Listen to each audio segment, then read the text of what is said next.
안녕하세요. 불만창 기자들입니다. 자, 30라운드 이번 주말 펼쳐졌습니다. 제 두 번째 날 보는데 골이 너무 안 나가지고 있었는데 마지막에 세 골이 나오는 바람에 아니었으면 한 골로 그칠 뻔했던 순간들이 있었던 것 같고, 확실히 역시 순위 싸움이 치열해지다 보니까 각 팀들이 이제 빡빡하게 경기들을 펼치는 게 아닌가라는 생각이 좀 듭니다. 수원FC 뭐 강원전 도 그렇고 울산, 안양은 걸려 있는 게 있잖아요. 또 6강도 걸려 있고 이제 잔류 싸움도 걸려 있다 보니까 더 신중한 경기가 됐던 것 같은데, 반면에 좀 부담이 없는 전북 김천전은 서로 두들기면서 아주 재밌는 양상의 경기가 펼쳐졌고, 이번 라운드 이제 4시 반 경기가 이제 슬슬 시작이 됐어요. 맞아요. 그러니까 이제 4시 반 끝나고 잠깐 기지개 펴고 바로 또 7시 경기를 또 봐야 됩니다. 네. 그래서 저도 주말 이틀 내내 거의 축구만 보다가 이제 집에서 와이프한테 닦였던 그런 이제 시즌이 돌아왔습니다. 아마 많은 팬분들도 그러실 것 같아요. 그래서 좀 더 재밌는 라운드가 됐던 것 같습니다. 자, 첫 번째 경기부터 살펴보도록 하겠습니다. 첫 번째 경기는 전북과 김천전부터 볼까요? 그렇게 할까요? 네. 김천이 2대1로 승리를 했습니다. 먼저 38분 김승섭의 그림 같은 중거리 슛. 멋있었습니다. 네, 김승섭 선수를 제가 뭐 비판하고 비하하는 게 아니고 이렇게 중거리 슛이 좋았나 생각이 들 정도로 아주 잘 맞은 그런 골이었고, 김승섭 선수는 사실 김천을 통해서 성장을 했던 많은 공격수들이 있는데 그 계보를 이을 수 있을 만한 사실 김승섭 선수가 뭐 윙백도 보기도 하고 공격적인 능력을 갖고 있기는 하지만 마무리에 좀 아쉬움을 보여서 많은 그 감독들이 될 것 같은데 했는데 김천에서 터졌어요. 김승섭 선수가 뭐 이 최근에 좀 폼이 오르면서 소위 에이전트들 사이에서도 상당한 인기, 많은 팀들이 정말 많은 팀들이 원하고 있습니다. 네, 많은 에이전트 팀에서 좀 원했던 그런 선수가 되고 있고요. 아까 창 기자 얘기한 대로 뭐 대전, 제주에서는 좀 특정한 롤을 맡았죠. 측면에서 스피드를 이용한 위로 올라갔다 아래 내려갔다 이런 제한적인 롤을 맡았다면, 정정용 감독은 김승섭을 좀 다르게 판단을 했던 것 같아요. 그래서 조금 더 프리롤처럼 자유롭게 움직이는, 그래서 이런 골도 나온 거죠. 그러니까 빠른 거는 모두가 알고 있었던 건데 볼도 제법 차고, 그렇죠. 심지어 이제 빠따까지 장착을 한 김승섭 무섭습니다. 네, 여기에 이제 박상혁 선수가 전반 추가 시간에 골을 넣으면서, 그러니까 송범근 선수가 이날 거의 이동경과의 1대1에선 한 번도 지지 않았어요. 페널티킥도 맞고 거의 1대1 찬스도 맞고 거의 이동경이 잠을 못 들 정도로 아주 이동경만큼은 어떻게든지 막았는데, 다른 두 골은 아쉽게도 좀 실점을 했습니다. 근데 전북이 후반에 이제 17분에 김진규, 이 골 역시도 원더골이었어요. 원더골이었습니다. 저는 빗 맞은 줄 알았더니 다시 느린 영상 보니까 노리고 찼더라고요. 근데 그게 위에서 뚝 떨어지는 그런 드롭볼이 되면서 최근에 전북에서 가장 좋은 폼 지닌 선수는 바로 김진규다. 이런 걸 보여줬죠. 근데 전반적으로 전북의 경기력은 상당히 좀 아쉬웠습니다. 최근 결과를 얻는 거에 비해서는 한참 좋았을 때보다는 경기력이 조금 꺾인 건 사실이에요. 그렇죠. 지난 대전전도 사실 어찌저찌 이긴 거거든요. 사실 대전한테 밀리는 양상도 내용에서는 대전이 있었는데, 앞섰죠. 그렇죠. 근데 보니까 대전 김천은 전북과의 어떤 에너지 싸움, 힘 싸움, 스피드 싸움에서 밀리지 않을 만한 선수 구성을 지닌 팀들이에요. 근데 대전은 아쉽게 골을 넣지 못하면서 결국은 패했지만, 김천은 전반에 2골을 넣으면서 승리를 지킬 수 있었거든요. 그러니까 여러 이유가 있겠지만 일단 좀 부하가 걸린 것 같아요. 지금 김태현 선수도 햄스트링 부상을 당하고, 이승우 선수도 부상을 당하고, 그 전에는 강상윤 선수 역시도 지금 부상을 당하면서 중요한 역할을 할 수 있는 세 선수가 모두 빠졌다. 강상윤의 미들에서의 역할이 아주 결정적이었는데, 그렇죠. 강상윤 선수의 공백이 확실히 좀 느껴졌던 그런 경기 아닌가 싶습니다. 여기에 꼼빠뉴 선수도 후반기 들어서 폼이 떨어졌죠. 그리고 전진우 선수는 말할 것도 없어요. 지금 전진우 선수가 최근 11경기에서 지금 2골에 그치고 있거든요. 득점왕 경쟁도 덕분에 굉장히 치열해졌습니다. 치열해졌죠. 2골을 넣었는데 그게 한 팀은 최하위인 대구고 나머지 한 팀은 폼이 안 좋은 울산이에요. 그러니까 나머지 팀, 어느 정도의 수비력을 지닌, 어느 정도 조직력을 지닌 팀을 상대로는 전진우가 지금 먹히지 않고 있다.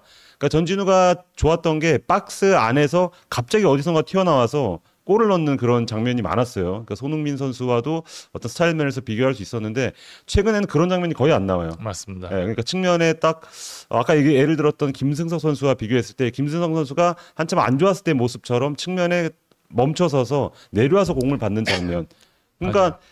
전북의 공격 루트가 이제는 거의 없는 거예요. 왜냐면 꼼빠뉴도 안 좋기 때문에. 그러니까 티아고가 나와야지 뭔가 조금 뭐가 되나 싶은 정도의 상황이 나오는 게 전북이 최근에 많은 득점을 하지 못하는 그런 이유가 되고 있고요. 맞아요. 그러니까 전진희 선수가 역습 시에 이제 박스 안에 숫자를 늘려주는 역할을 상당히 잘해줬고, 그쵸. 그 홍명보 감독도 전진희 선수를 선발할 때 포켓 쪽에서의 플레이를 굉장히 강조를 했었는데 네. 그 부분이 전혀 나오지 않는 게 최근 전북의 전체적인 공격력이 무뎌지고 있는 결과가 아닌가라는 생각이 좀 듭니다. 네, 아까 초창기 얘기했던 대로 강상윤 선수도 이제 공백이 상당히 커요. 지난 김천전 전북이 2대1로 승리한 경기 보면 사실 강상윤이 완벽하게 하드캐리한 경기거든요. 그러니까 힘싸움, 뭐 세컨볼 싸움에서 강상윤이 상당한 우위를 점하면서 김천을 힘들게 만들었는데 이날은 김천 미드필더들이 제가 볼 때는 좀 편안해 보였어요. 그러니까 김진규나 박진섭은 또 스타일이 다르고 또 강상윤 대신 나온 이영재는 또 강상윤 같은 스타일은 아니거든요. 그러니까 이제 중원에서 숫자는 3명이지만 뭔가 힘싸움, 숫자 싸움에서 계속 밀리는 그런 양상이 이날 나왔고 반대로 말하면 김천이 상당히 준비를 좀 잘했다. 뭐 그전에 뭐 3백도 테스트하고 박태준, 민경현 이렇게 신병들도 한번 써보고 했는데 이날은 정말 베스트가 모두 나오면서 중요한 승리를 챙겼고요. 그리고 이제 10월 28일에 많은 선수가 전역을 합니다. 거의 베스트 11이 거의 다 빠진다고 해도 과언이 아닐 정도로 뭐 김승섭, 이동경, 이동준, 뭐 이주연 싹 다 빠지는데 대부분의 선수가 이제 말년휴가는 안 갈 것 같아요. 지금 최근 트렌드죠. 그리고 그 대전으로 간 유강현 선수 케이스도 있듯이 마지막까지 여기서 뭔가 보여주고 소속팀에 갔을 때 어떤 효과를 볼 수 있는지를 선수들이 다 느끼고 있기 때문에 마지막까지 거의 스플릿 라운드가 10월 25일, 26일에 1라운드가 시작이 되는데 그것까지 뛰고 다다음 날 전역하는 아마 그림이 나올 것 같습니다. 11월 달에 입대생들 상당히 많잖아요. 네. 이제 이 선수들이 시즌 중에 들어오게 되는 셈인데 일단은 이 선수들의 지금 K2 같은 경우는 이제 플레이오프가 어떻게 될지 모르니까 거치가 애매한데 사실 광주 같은 경우에는 지금 거치가 결정이 됐잖아요. 코리아컵 결승전을 치르기 때문에 그쵸? 변준수 선수랑 이강현 선수는 공식적으로 연기가 된 상황입니다. 네. 다른 선수들도 지금 이거에 대해서 고민을 하고 있는데 선수가 직접 신청을 해야 되는 부분이라서 네. 각 팀들의 상황을 보고 11월 달 입대생들의 연기 부분도 좀 결정이 될 것으로 보입니다. 네, 그러니까 김천으로서는 그 전역자들이 전역하기 전까지 최대한 승점을 벌어놔야 이제 스플릿 라운드에서도 좀 승점 싸움이 어느 정도 될 수 있겠다. 그때 되면 되게 좀 혼란스러운 시기가 어느 정도는 있을 수밖에 없겠다라는 말씀까지 좀 드리겠습니다. 전북은 이날 패배로 조기 우승 사실상 승리했더라면 거의 확정되는 그쵸. 분위기였는데 네. 약간은 좀 미뤄지게 됐습니다. 그럼에도 불구하고 뭐 우승에는 뭐 거의 우승했죠. 우승하죠 이제. 근데 네, 언제냐? 근데 일단 다음 라운드는 아니고 조금 더 뭐 두세 경기는 더 지켜봐야 되지 않을까 생각이 듭니다. 자, 다음 경기 가보겠습니다. 대전과 대구전 펠레 스코어가 나왔습니다. 난타전 양상으로 진행됐지만 사실상 대전이 일찌감치 승기를 잡았던 그렇죠. 전반 24분 마사가 선제골을 넣었고요. 주민기 선수가 30분 추가골 그리고 56분 쐐기골을 넣었습니다. 대구는 교체 투입된 에드가 선수가 71분 한 골을 만회했고요. 종료 직전에 김현준 선수가 멋진 왼발 가마차기로 득점을 했지만 시간이 부족해서 3대2 대전의 승리로 끝이 났습니다. 대전은 확실히 경기력적으로 올라온 모습. 제가 지난 경기에서도 말씀드렸듯이 지금 살아난 경기력이라는 표현을 제가 지난 경기도 했었는데 김천전부터 대전은 지금 확실하게 올라가는 모습입니다. 정확하게 그때부터 마사, 이순민 콤비가 동시 가동되기 시작해요. 그렇죠. 원래 마사 잘 안 썼잖아. 네. 그러니까 이게 사실 좀 애매한 게 뭐냐면 마사 가을 마사라고 하잖아요. 네. 왜 가을 마사일까? 가을에 컨디션이 올라가서일까? 제가 판단하기에는 이래요. 대전이 마사를 안 쓰고 다른 선수들을 기용하면서 다른 축구를 해보려고 해요. 해보다 에이 우리 원래 했던 축구로 가자. 많이 뛰는 축구하자. 네. 그때가 가을이에요. 그러니까 마사가 가을에 터지는 거예요. 나도 요게 좀 설득력이 있는데. 제가 주변인들한테 다 얘기해도 똑같은 반응이에요. 예. 그리고 근데 일본 선수 사실상 뭐 한국과 뭐 신체적인 그런 게 비슷하다고 봤을 때 가을에 뭐 컨디션이 올라오는 건 말이 안 돼.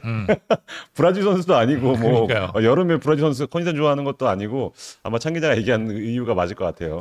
지난 시즌 후반기도 그랬었고요. 올해도 지금 대전이 지난 시즌 후반기 때 잘했던 축구. 네. 그러니까 펼쳐지고 있습니다. 위에서부터 눌러주고 많이 뛰고 사실상 제로톱에 가까운 형태로 운영이 되는데 이날 같은 경우에는 대전이 좀 성과를 얻었던 거는 뭐냐?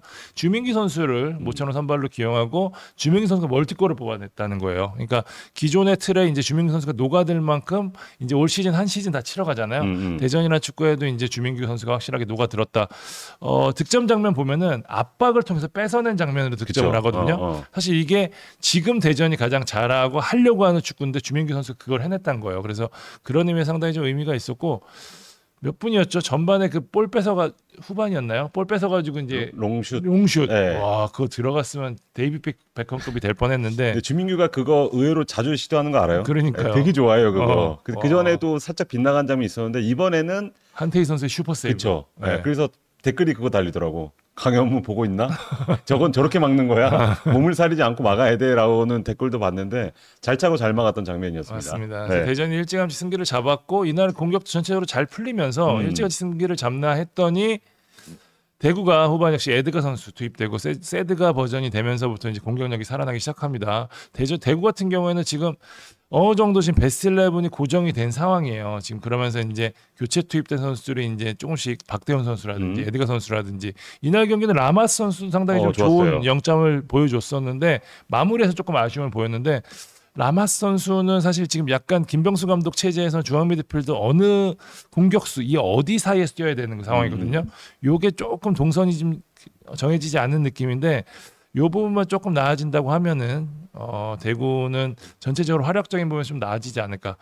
이용래 선수가 계속 뛰고 있는 것도 사실 좀 뭐 팀적으로는 물론 여전히 좋은 선수입니다만은 나이가 너무 많잖아요. 지금 거의 우리 옛날에 이용래 선수 뭐라 그랬죠? 그 강제 취업. 강제 취업이라 그런 얘기도 했었었는데 사기 취업. 더 많은 지금 뛰고 있는 상황이에요. 지금 그렇기 때문에 대구 같은 경우는 에너지 레벨을 위해서도 이런 뭐 라마스라든지 아니면은 뭐 중앙 미드필더들이 좀 더 좀 해줘야 되는 그런 상황입니다.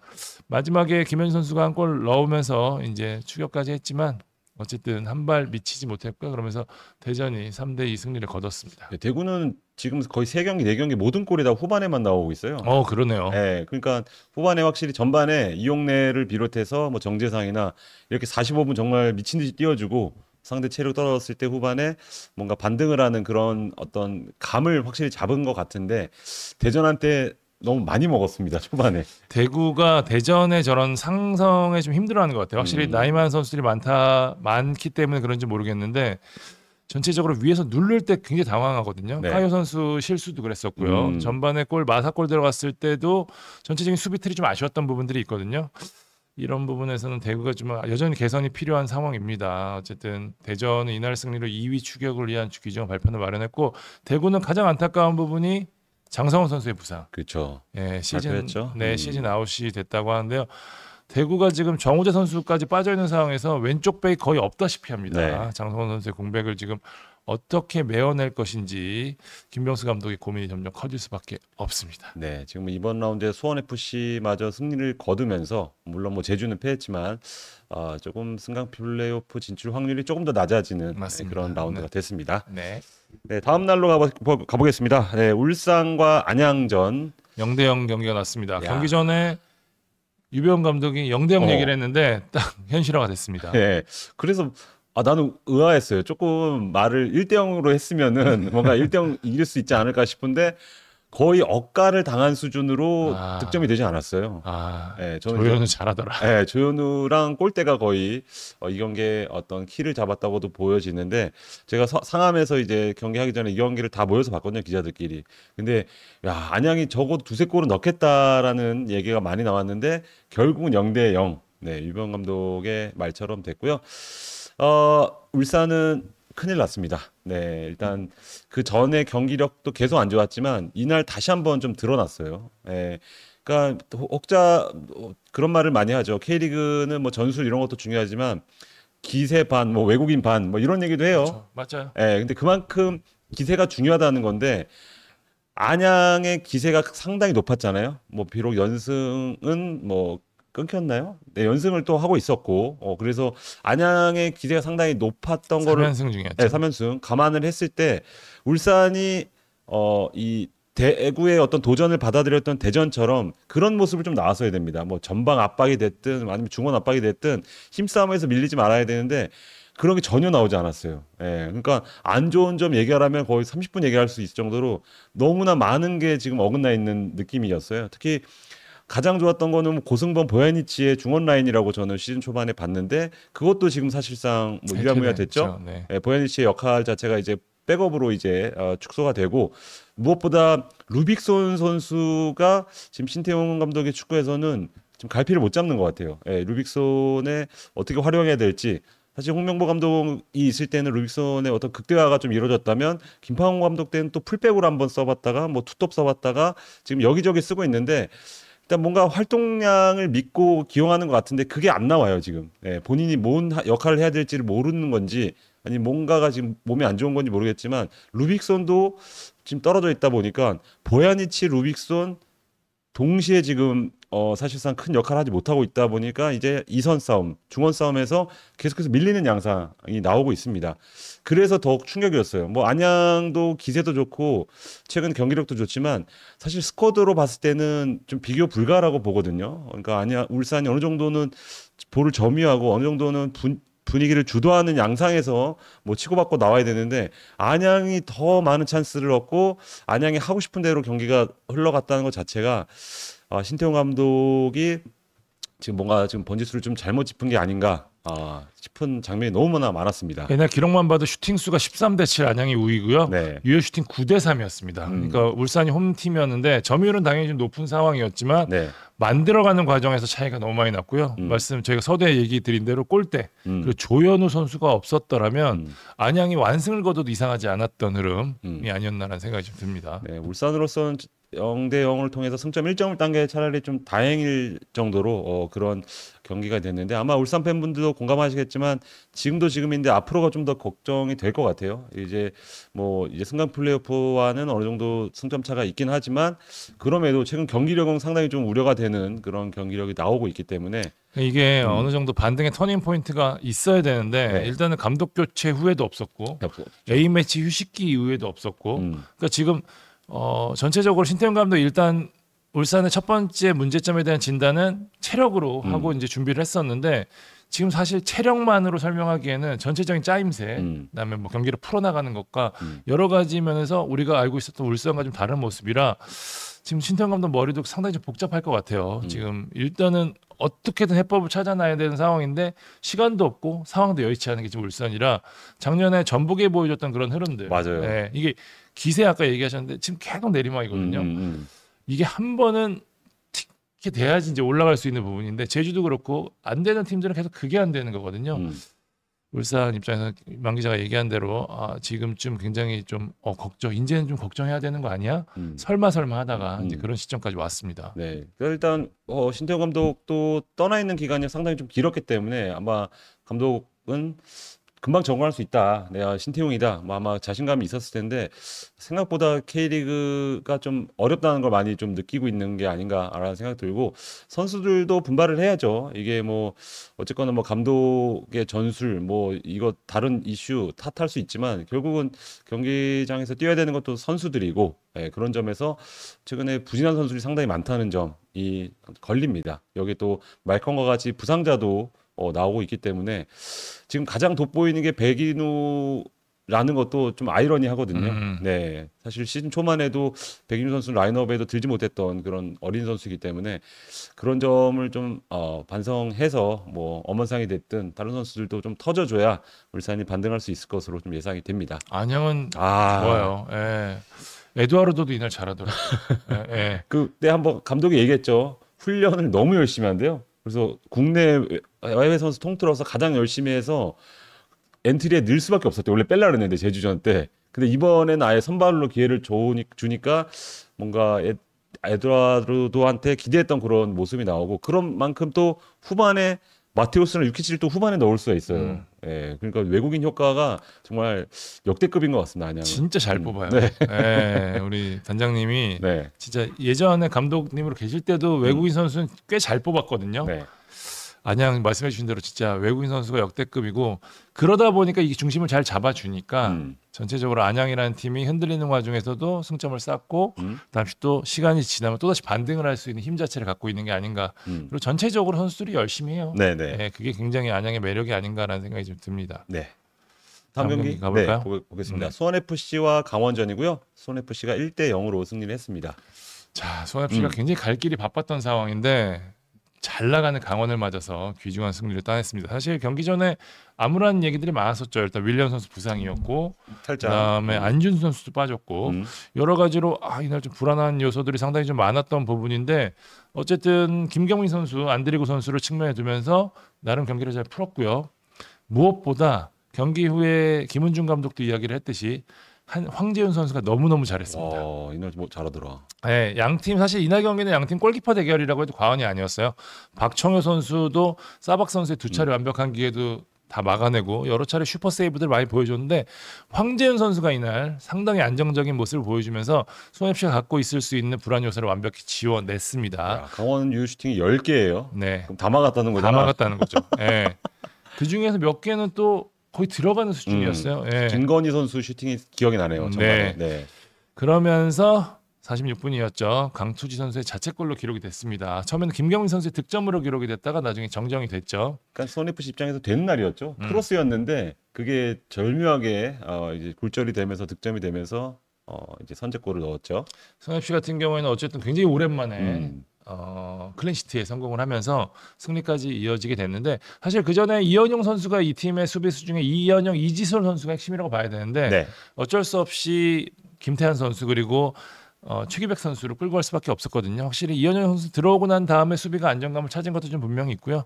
물론 강원의 마무리가 좀 아쉬웠습니다. 황재현 선수가 잘해줬던 만큼 이 부분이 좀 걸렸던 부분이 있고 수원FC 같은 경우는 사박이 좀 더 터졌었다면 좀 쉽게 갈 수도 있었던 상황인데 어쨌든 터지지 않으면서 좀 1대 0 승리로 마무리가 됐습니다. 전체적으로는 경기력은 나쁘지 않았던 것 같아요. 두 팀 모두 나름 짜임새 있고 수준 높았던 경기를 보여줬고요.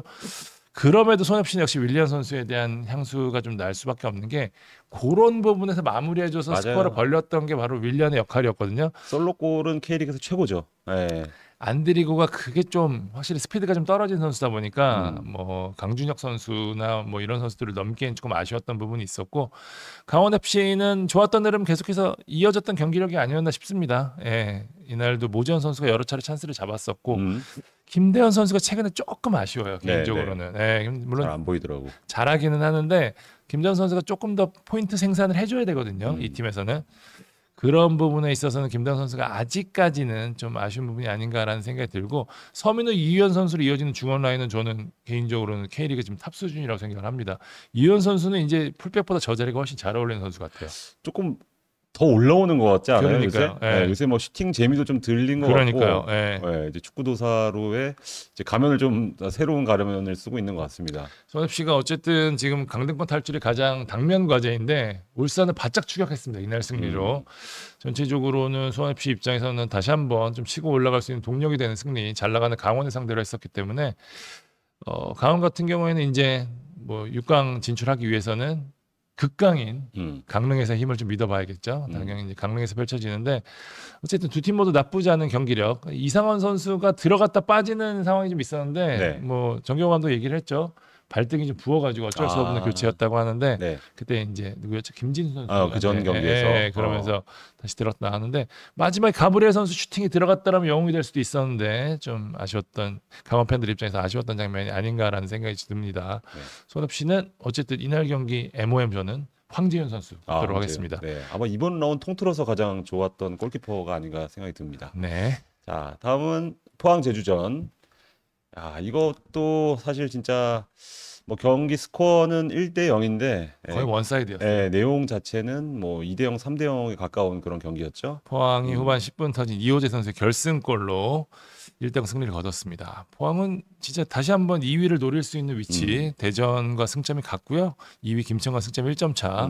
이호재 선수는 이날 득점으로 13골로 득점 2위까지 오른 상황인데 주민규랑 뭐 이호재 끼니까 지금 득점왕 경쟁이 더 치열해졌네. 네. 포항 같은 경우는 이날 저는 되게 중요하게 봤던 게 주닝요 선수 어느 정도 좀 살려주려는 그런 역할을 하면서 최근에 포항이 3백 많이 썼거든요. 네. 이날은 포백에 가까운 움직임 4-2-3-1에서 주닝요 선수를 좀 살려준 움직임 했는데 경기력은 상당히 좋았어요. 예, 마무리가 좀 되지 않았 득점까지 했었지만 옵사이드로 취소가 됐었고요.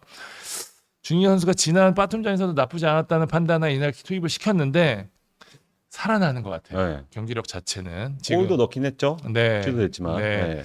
어쨌든 포항은 뭐 경기 후에 박태호 감독이 누구 하나 뺄 수 없을 정도로 잘했다 그러는데 완벽하게 이원화가 이루어졌다는 점에서 지난 바툰점 승리 그리고 그 경기에서 그동안 뛰지 않았던 선수들 나왔고 이날 한국에 있었던 선수들이 100% 체력인 상태에서 경기에 임하면서 좋은 결과까지 만들어냈는데 이게 또 안 되려면 안 되는 게 이원화거든요. 그렇죠. 근데 지금 거의 완벽하게 됐어요. 그러니까 이게 지금 포항이 되는 팀이라는 증거고 지금 주닝요 선수까지 살아난다. 지금 홍윤상 선수가 최근에 좋잖아요. 아, 좋아. 크로스 진짜 끝내줬습니다. 네. 이호재 선수 잘해주고 이호재 선수 지금 내려와서 연계해주고 다시 뛰어 들어간 장면 보면은 와, 이 선수가 점점 더 진화하고 있다는 생각이 들 정도거든요. 단순히 이 선수는 박혀 있는 공격수가 아니에요. 이호 선수 내려가서 등지 건너고 내려가서 볼을 리턴해 줄 때 포항의 공격 속도가 확 살아나거든요.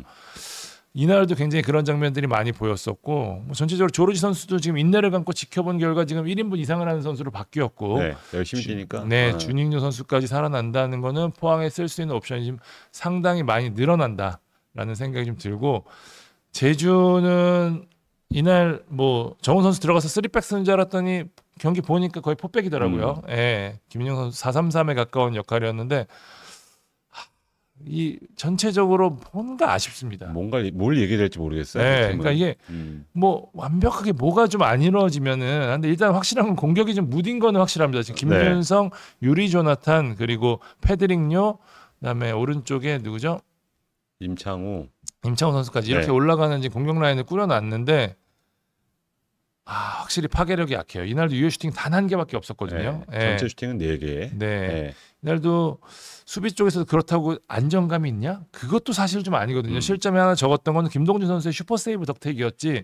사실 뭐 수비가 굉장히 막 탄탄하고 뭐 빡빡해가지고 포항의 공격을 막았던 건 또 아니어서 측면도 많이 뚫렸고. 네. 전체적으로 제주는 뭔가 하나를 꼽기에 잘한 것도 없고 좀 굉장히 답답합니다. 제주가 지금 사실 강등될 때 흐름이랑 상당히 비슷하거든요. 맞아요. 지금 대구가 떨어졌기 때문에 지금 그 정도까지 안 가서 그렇지 제주가 안 좋아서 지금 강등됐을 때 지금 경기장 안팎에서 다 그러거든요.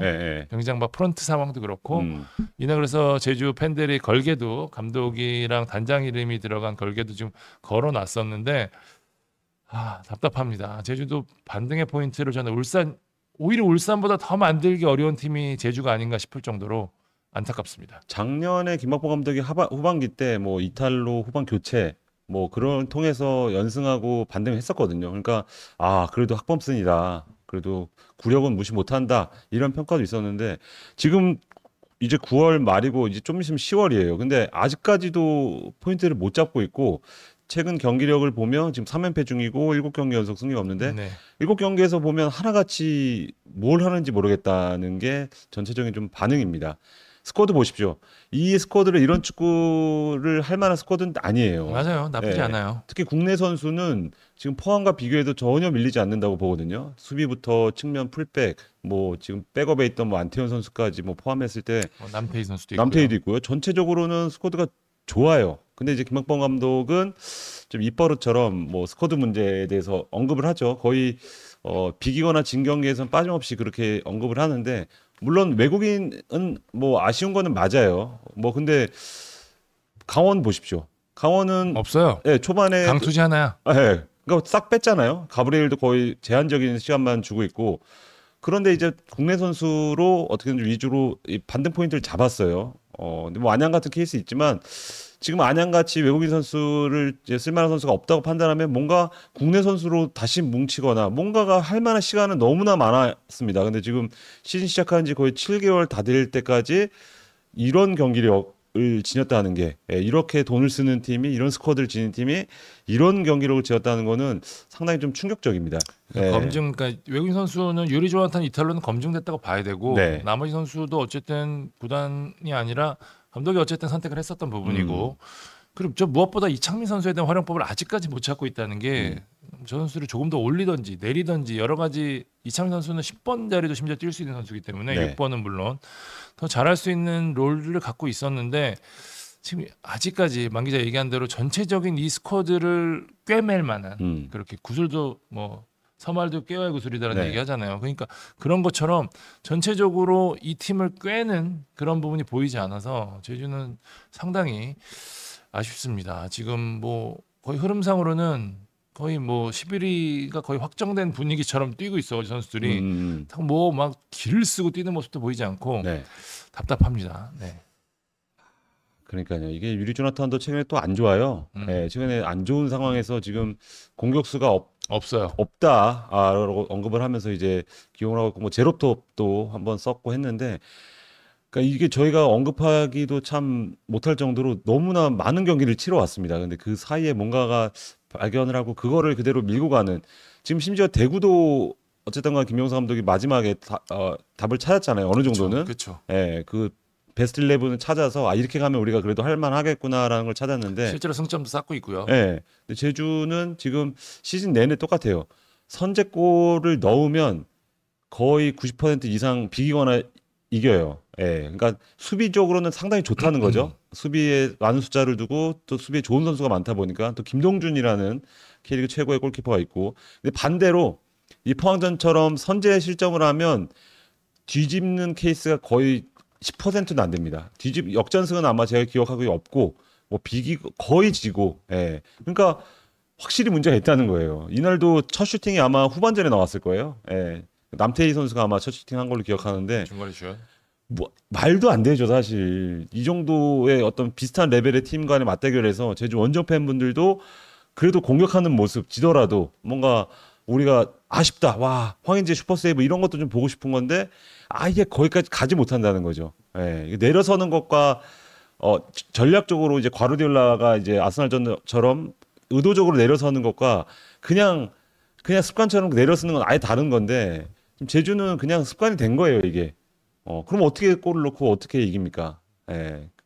아마 내부적으로 뭔가가 어떤 식으로든 뭔가가 나와야 되지 않을까라는 그런 타이밍인 것 같아요. 좀 더 지나면 바로 이제 스플릿 라운드에 돌입하기 때문에 지금 만약에 창 기자 얘기한 대로 11위가 굳어지는 분위기에서 11위를 한다? 그러면 가장 가능성 높은 거는 수원 삼성이잖아요. 그럼 상당히 좀 부담스러운 승강 플레이오프가 될 수 있기 때문에 어떻게 이거를 탈출을 할지 지금 아마 좀 궁금해집니다. 제가 다음 주에 가거든요. 수원 FC전 공교롭게도 스승과 제자가 이 잔류 싸움에 끼어들어서 아주 중요한 6점짜리 경기를 펼치는데 그 현장에서 좀 보고 와서 다시 한번 또 자세하게 한번 말씀을 드리겠습니다. 네, 어쨌든 포항은 지금 이보다 더 좋을 수 없는 이번 한 주를 보내면서 다음 경기에 대한 기대치를 더욱 높였습니다. 마지막 경기가 들어가겠습니다. 서울과 광주의 경기입니다. 3대0 서울이 승리를 했습니다. 근데 스코어에 비해서 경기는 뭐 이렇게 원사이드한 경기는 아니었습니다. 특히 전반을 봤을 때는 재미없었어요, 솔직히. 전반은 현장에 있었죠, 만 기자. 현장에 있었는데 뭐 서울이 점유는 했지만 수비 진영에서의 점유가 많았고 광주도 초반에 반짝하다가 밀리나 싶으니까 좀 내려서는 그런 실점을 일단 안 하겠다는 그런 의지가 느껴지는 어떤 그런 포메이션이었기 때문에 상당히 좀 재미가 없었습니다. 그 후반 초반까지도 좀 비슷한 양상이 좀 이어졌는데 일단 광주가 먼저 교체를 시도했죠. 그러니까 오른쪽을 싹 바꿨어요. 박인혁 선수와 조성건 선수를 투입하면서 애초부터 계획을 했던 것 같아요. 우리가 한 60분 정도에 감독들이 그러잖아요. 60분 정도에 우리가 한번 바꿔보자. 그러니까 정지훈, 하승훈이 열심히 뛰어줬으니까 오른쪽 측면을 바꿔서 여기서 한번 우리가 만들어보자는 의지가 있었는데 그 이후에 공교롭게도 서울의 첫 골이 터졌습니다. 그러니까 이정현 감독도 얘기했죠. 세트피스만 조심하면 우리가 필드골은 안 먹을 것 같다. 준비할 때 보니까 그럴 것 같다라고 했는데 공교롭게도 세트피스에서 물론 뭐 튕겨져 나온 공을 차긴 했지만 세트피스에서 둑스가 왼발 슛으로 선제골을 넣었죠. 둑스는 마치다전에서도 선제골을 넣고 지금 2경기 연속골을 넣고 있거든요. 그래서 서울 팬분들의 민심은 다 똑같더라고요. 왜 지금까지 둑스를 그렇게 안 썼냐. 예, 둑스가 물론 뭐 느리고 뭐 연계에서 살짝 이 어긋나고 뭐 이런 장면은 많이 있지만 그래도 한 방을 해줄 수 있는 선수라는 거를 본인이 다시 한번 좀 보여줬는데 안타깝게도 이날 경고를 하나 받았어요. 예. 경고를 받아서 다음 전북전에 일단 나서지 못합니다. 네, 경고 누적으로. 그게 서울 입장에서는 상당히 좀 아쉬운 그런 대목이 될 것 같은데요. 근데 그 이후에 이제 반응을 보면 일단 광주가 예상한 대로 좀 튀어나왔어요. 예, 광주도 어쨌든 간 동점골을 넣고 따라잡기 위해서 좀 공격적으로 나서는 과정에서 이제 김기동 감독이 영리하게 문선민 선수를 투입을 했죠. 그래서 이제 우리가 뒷공간을 상대 끌어내서 우리가 뒷공간을 한번 노리겠다. 네, 이런 전략이 이제 2번 연속 통하면서 서울이 3대0 이승모 선수는 뭐 물론 코너킥 상황이었지만 문선민 선수의 추가골까지 터지면서 3대0으로 좀 승리를 거뒀습니다. 문선민 선수 모처럼 마무리까지. 네. 지난 마치다전도 아쉬웠고 거의 좀 3달 만인가 2달 만의 골이에요. 그 정도로 1대 찬스를 놓친 장면이 상당히 좀 많았는데 선수 본인도 좀 마음의 짐을 덜어냈다라고 좀 인터뷰를 했고 이승모 선수 역시도 지금 시즌 첫 골 여러모로 좀 후반전만 봤을 때는 뭐 16분 만에 3골을 넣었으니까 후반전만은 서울이 좀 되는 날이었다 이렇게 보여지고요. 뭐 칭찬해야 될 선수를 뽑자면 김진수 선수죠. 예.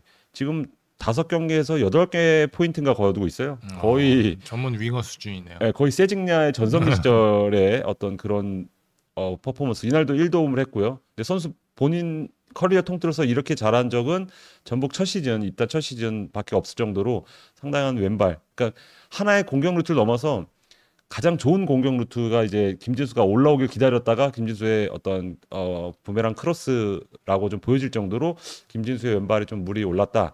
이렇게 보여지고요. 이한도 선수도 상당히 좀 든든하게 지켜줬는데 야잔 선수가 마지막에 조금 다쳤습니다. 네, 그래서 교체가 됐는데 내측 인대 쪽인 것 같아요. 그래서 네, 검진 결과가 좀 나와야 하는데 이게 뭐 큰 부상까지는 아니더라도 만약에 내측 인대로 판단이 되면 그래도 몇 주, 네, 아마 몇 주 정도는 뭐 A 매치가 있긴 하지만 쉬어야 될 것으로 좀 예상이 되는 점은 상당히 좀 아쉽고요. 또 링가드 선수 얘기도 해야죠. 이게 제가 질문을 했었는데 공교롭게도 최근에 2승을 거둔 울산과 그리고 강주전에서 링가드 선수가 빠졌습니다. 예, 이날도 교체 투입을 하려고 하다가 결국 흐름상 교체 투입을 안 했는데 그리고 빠졌고 그 경기 서울이 3득점씩 하면서 이겼고 무엇보다 안데르손이 날아다녔어요. 예. 근데 그러니까 뭐 링가드 선수가 못한다, 링가드 빼야지 산다 이런 게 아니고 반대로 안데르손이 없을 때는 링가드가 날아다닌 적도 있었거든요. 그러니까 뭔가 두 선수 간의 교통 정리라던가 뭔가 동선이 겹치는 이런 문제가 조금 있는 게 아닌가. 이날도 안데르손이 날아다녔다는 게 공격뿐만 아니고 뭐 압박, 뭐 탈압박 이런 전체적인 경기 관여도가 이 수원 FC 때 보던 것과 좀 비슷했거든요. 그러니까 이 선수 확실히 내가 중심이 돼서 내가 뭔가를 만들어야지. 그럼요. 모든 크랙이 다 똑같죠, 그거는. 그렇죠. 그러니까 공도 내가 더 만지고 싶고, 내가 더 관여하고 싶고, 내가 더 박수받고 싶고. 그런데 이제 링가드가 나오면 역할을 좀 나눠야 되잖아요. 근데 그게 조금 안 됐던 것 같은데 이날은 확실히 안데르손이 좋았던 모습이 뭐 물론 뭐 포인트는 없었지만 많이 나왔다 이런 경기였는데 김기동 감독은 좀 절대적인 신뢰를 보냈어요 링가드한테. 다음에 전북전엔 링가드의 역할이 있을 것이다. 그 말은 다시 한번 링가드는 선발로 아마 나설 가능성이 상당히 좀 높아 보인다. 이렇게 보여지고요. 뭐 광주는 이정효 감독의 반응이 좀 재밌었습니다. 이정효 감독이 상당히 냉탕과 온탕을 쉴 새 없이 오가는 그런 스타일인데 이날은 상당한 칭찬을 많이 했어요. 선수들은 잘했다. 그리고 특히 마지막에 좀 몰아치는 순간이 있었는데 거기에 조금 마음이 좀 이제 감동을 받은 것 같아요. 높은 점수를 준 것 같네요. 네, 그러니까 그래도 뭔가 하려고 했구나. 그냥 0대3으로 그냥 무기력하게 패하고 뭐 휴가 갈 생각 이런 것보다는 우리가 마지막에 어떻게든지 한 골을 넣으려고 했구나라는 점에서 상당히 좀 높은 평가를 좀 내렸던 것 같은데요. 광주는 늘 이렇습니다. 네. 근데 대패했어? 그럼 위기야? 그 다음에는 또 반등하죠. 또 반등해요. 그러니까 연패, 연승 뭐 이게 잘 없어요. 저도 기록 보니까 이날 서울 잡았으면은 거의 1년 몇 개월 만에 3연승이더라고요. 그러니까 그 정도로 연승, 연패 이런 것과는 큰 아주 인연이 없는 그런 어떤 흐름이었는데 이게 이정현 감독 성향이랑 연결이 돼 있는 것 그치, 같아요. 그치. 이게 뭐냐면 이정현 감독은 결과도 결과지만 가장 감독이 기본적으로 목표로 하는 게 골이거든요.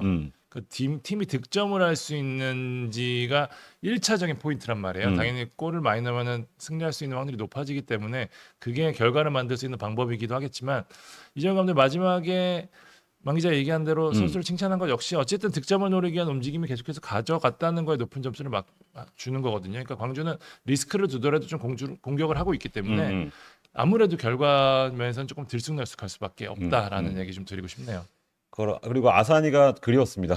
네, 아산이 뭐 논란 끝에 떠나긴 했지만 어쨌든 마무리가 되는 선수. 그러니까요. 아산이가 많은 역할을 했구나. 이날 광주가 공격이 안 되는 걸 보면서 그런 걸 느꼈고요. 뭐 신창모 선수는 일단 살짝 통증 정도, 타박상 큰 부상 아닌데 대신 손가락이 계속해서 다치고 있다 그래요. 그래서 그 점이 되게 신경이 많이 쓰인다 그러고 진시우 선수는 어깨가 한번 빠져서 두 선수는 이제 주중에 컨디션을 보고 주말 경기 출전 여부를 결정할 것으로 보입니다.